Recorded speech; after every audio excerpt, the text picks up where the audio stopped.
You're watching Israeli News Live, and Turkey's buildup in Salopi is still, it's not going unnoticed, but the buildup has been extremely massive, and a lot of people are not really paying attention to how big this buildup is. I'm going to share a little bit with you here. As you can see here on the map here, you have Iraq, you have Salopi right here, the border inside of Turkey on their southern border there, the northern border of Iraq. And they're poised to do a major offensive. It's clearly an offensive posturing, just as we see NATO on Russia's border.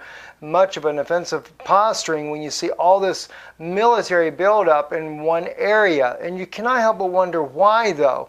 According to the article here on November 1st, reports appear that the Turkish military was massively deploying military hardware, including battle tanks, to Salopi area that borders with Iraq and Syria. The military grouping arrived from central Turkey. The Ankara regime has said at a number of times that it is set to participate in the ongoing operation to liberate the Iraqi city of Mosul. But the problem with that is that the Iraqi government said they don't want Turkey inside of their country. So by whose invitation would they end up in there?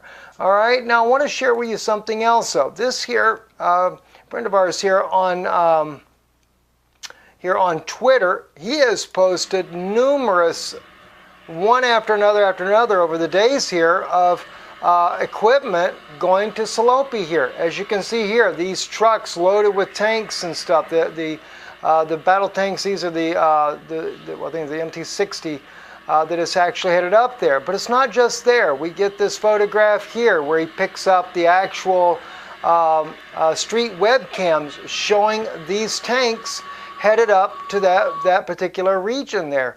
As well, we jump up here. Of course, he covers a lot of different things here, showing the Russian Navy moving up into the Syria Mediterranean there. But again, another photograph here showing the tanks headed up in Turkey up to the border of Salopi. Salopi, I don't know how you really say this name. Second military convoy reported started its trip towards Salopi, Turkey. Again, another information there. And then as we get right here to this evening, again, a train load of these rascals going up there. We're seeing all types of armaments there, and it's just showing one photo after another. And even in this case here, another train load here. There is armored personnel carriers, there's trucks, there's, and you can see over here in the side view here, you got tankers up there near the front. Turkey just keeps amassing an unbelievable amount of tanks, equipment, manpower, everything on the border with Iraq. You cannot help but wonder if this is not going to be an actual all-out invasion.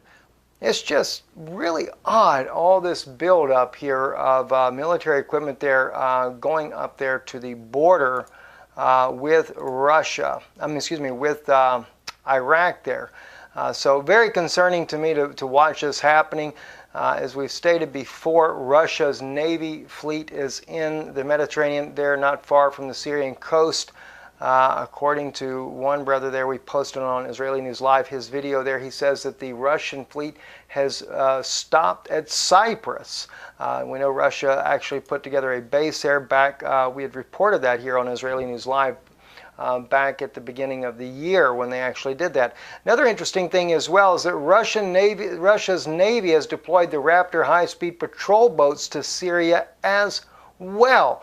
These types of boats are actually coming in on these huge freighter here. So I don't know how many of these boats are on there, but they were seen as they were passing through. You could see the boats in there. They actually can carry quite a few men inside of these. They have a two main crew, 22 personnel that they can carry. They can also be used for a rescue. They can be used for landing, beach landings, etc. So it just makes you wonder, what is Russia getting ready for over here in Syria? Some believe that they're planning on doing a major offensive on Aleppo after this latest humanitarian pause. We know that there is that early dawn attack supposed to come, so we'll just have to wait and see exactly how this all plays out. I'm Stephen Benoon. You're watching Israeli News Live.